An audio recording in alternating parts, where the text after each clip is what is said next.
السلام علیکم ناظرین، نئی اپڈیٹ کے ساتھ آپ دیکھ رہے ہیں یوٹیوب چینل میسج آف اسلام۔ ناظرین، پاکستان میں بارشوں کی وجہ سے عوام کی حالت بہت خراب۔ عوام پانی میں ڈوب گئی۔ اتنی ملک میں بارشوں کی وجہ سے حالت خراب دکھائی دے رہی، اور مریم نواز نے پچھلے دنوں بڑے بڑے دعوے کیے کہ ہم نے پنجاب میں بہت کام کیا، سب صاف کر دیا، مگر لوگ گالیاں دیتے دکھائی دیتے ہیں اور بعد میں ان کو پکڑ کر ان سے معافیاں دلائی جاتی ہے کہ عوام نے حکومت کو کیوں کچھ کہہ دیا۔ یہ پاکستان کے حالات ہیں۔ اچھا، پاکستان کے حالات دن بدن خراب ہوتے جا رہے ہیں، خاص طور پر مذہبی لحاظ سے۔ کل تو باقاعدہ طور پر لوگوں نے بندوقیں نکال لی گئی اور فائرنگ بھی کی گئی، احمدیوں کے اوپر مختلف طریقوں کے ساتھ۔ آپ ضرور کہہ سکتے ہیں کہ لاہور میں بھی احمدیہ مسجد کو بند کر دیا گیا۔ تو کیا دیکھتے ہیں اس سب کے پیچھے کون ہے؟ گورنمنٹ کیوں نہیں کچھ کرتی؟ 60 بندے آ جائے تو مسجد سیل کر دی جاتی ہے، اس کی کیا وجہ ہے؟ کچھ بتا سکتے ہیں؟ جی بالکل، کافی لمبا عرصہ ہو گیا ہے یہی ظلم ہو رہا ہے، اور ہم بھی بہت سے دوسرے چینلز والے بھی کئی متاثرین بھی شور ڈالتے ہیں، لیکن جو عام پبلک ہے اس پر اس چیز کا کوئی اثر نہیں ہے۔ نہ کوئی حکومت کو اثر لیتے ہوئے دیکھتے ہیں، نہ پبلک کو کوئی اثر لیتے ہوئے دیکھا جاتا ہے۔ جو متاثر پارٹی ہے یا متاثرین ہیں، ان کی آواز اتنی محدود ہے کہ اس کو کوئی خاتے میں نہیں لا رہا، اب تک کے حالات کے اندر جو ہم سب دیکھ رہے ہیں۔ جی بالکل صحیح کہا، جب تک پبلک سے آواز نہیں اٹھے گی، حکومت پریشر میں نہیں آئے گی۔ جمعے کے روز 2 احمدیہ مساجد پر حملہ کیا گیا، ایک لاہور اور ایک سیالکوٹ میں۔ ریلیف کے سیالکوٹ، انتہا پسندوں کا ایک احمدی گھر اور بیت الذکر پر حملہ، دروازے توڑے گئے۔ پھر دہشت گرد پولیس پر جھپٹ پڑے اور حالات سیریس ہو گئے۔ پھر پولیس نے آنسو گیس بھی چلائی اپنے دفاع کے لیے، لوگوں نے ہوائی فائرنگ بھی کی گئی۔ کل والی ویڈیو میں اس پر تفصیل سے بات کی گئی تھی۔ حکومت کیوں نہیں توجہ دیتی؟ کیا لگتا ہے آپ کو؟ کچھ بتا سکتے ہیں؟ اور حکومت اس لیے اس پر توجہ بھی نہیں دیتی اور اس کو جان کر نظر انداز کیا جاتا ہے۔ یہ خود ہی آپس میں حل کر لے گے۔ بندے گرفتار کرو، بعد میں چھوڑ دو، ایف آئی آر درج کر لو، یا کو دفاع لگا کر جیل کے اندر کر دو، یا تالا لگا کر چیز کو بالکل بند کر دو، احمدیہ مسجد سیل کر دو۔ پبلک میں جو 40-50 لوگ اکٹھے ہوتے ہیں ان کو خوش کرنا بس ان کا کام ہے۔ ان کا مقصد بس اتنا ہی ہے، عام پبلک کو خوش کر دو، باقی سب کو وہ انسان ہی نہیں سمجھتے۔ تو وہ جو مذہبی طاقتوں کا جو پلان ہے وہ یہی ہے کہ احمدیوں کو نماز نہیں پڑھنے دینی، یا ان کی عبادت گاہ کو، مسجد کو یا نماز سینٹر، بس ان کو تالے لگانے ہیں۔ وہ اس چیز پر کام کر رہے ہیں، اور حکومت جو ہے وہ تو ان کی مددگار بنتی دکھائی دیتی ہے۔ جوں جوں یہ وقت گزرتا جا رہا ہے اور جو دیکھتے ہیں وہ کہتے ہیں ہمیں کامیابی ملتی ہے، پہلے سے زیادہ اس بار کامیابی ملی ہے، ہمارے اوپر کوئی رکاوٹ نہیں ہے، کوئی ایس پی ہمیں نہیں پوچھتا، ہم جو درخواست دیتے ہیں اس پر عمل درآمد ہو جاتا ہے۔ تو ان کے جو حوصلے ہیں وہ اور زیادہ بڑھتے جا رہے ہیں، اور وہ دن بدن ہر جمعے کے روز 2-4 مساجد بند کروانے میں کامیاب ہو جاتے ہیں۔ تو یہ تو ظاہر ہے کہ جب تک حکومت توجہ نہیں کریں گی یا عوام کی طرف سے وہ پریشر نہیں اٹھے گا، اور جس کا امکان بھی نہیں نظر آتا، جو ہم پچھلے سارے ماضی سے دیکھتے آ رہے ہیں، یا جو عام طبقے میں بھی دکھائی نہیں دیتا، بات ماننے کو تیار نہیں، اس کے ذمہ دار صرف حکومت ہے، ریاستی ادارے، سسٹم ہے، وہ قانون جو ملک میں دکھائی نہیں دیتا۔ اس لیے جو انسان جو چاہتا ہے وہ کسی بھی فرقے سے جیسا مرضی کر لے، صرف جماعت احمدیہ ہی نہیں، شیعہ کا کوئی تہوار ہو یہ ان کو بھی نہیں چھوڑتے۔ پاکستان میں کوئی محفوظ نہیں۔ جی بالکل، مولویوں نے ان کے ذہنوں میں خناسی اتنا بڑھ دیا کہ وہ اپنی عقل استعمال ہی نہیں کرتے، سوچتے ہی نہیں۔ جیسے کسی مولوی نے کہہ دیا وہ اس طرف چل پڑتے ہیں۔ جیسے آپ کہہ لے ایک ریموٹ والا کھلونا ہے جس کا ریموٹ آج کل ملاؤں کے پاس ہے، جب چاہے وہ عوام کو چابی دیتے ہیں اور عوام اس طرف چل پڑتی ہے۔ اس لیے تو پاکستان میں پورے عمومی ماحول کے اندر نفسا نفسی والی کیفیت ہے۔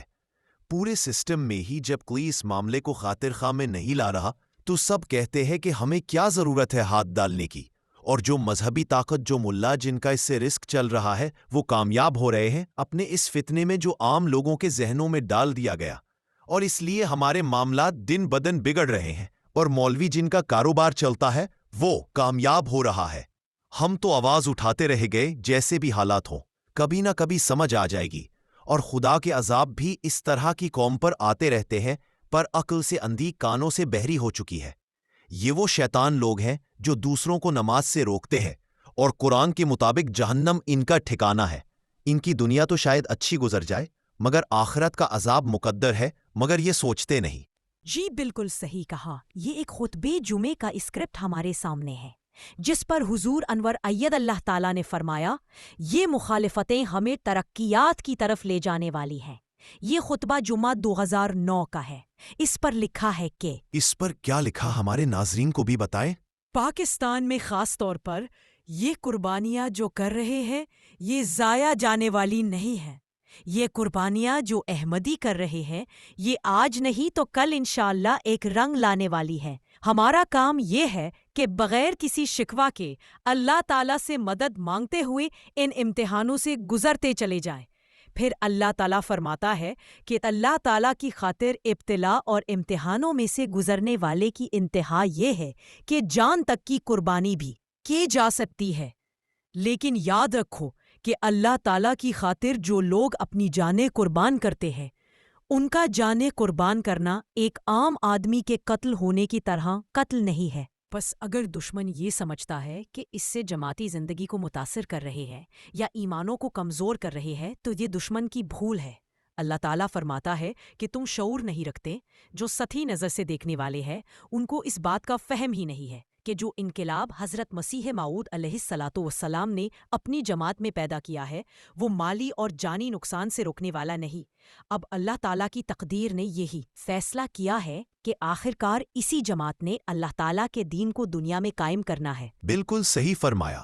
یہ جماعت خدا تعالیٰ کی قائم کردہ جماعت ہے جسے کوئی عام انسان نہیں مٹا سکتا۔ جو خدا تعالیٰ کی قائم کردہ جماعت سے الجھنے کی کوشش کریں گا وہ دیکھ لیں، پچھلی تاریخ پر ضرور نظر دوڑائیں۔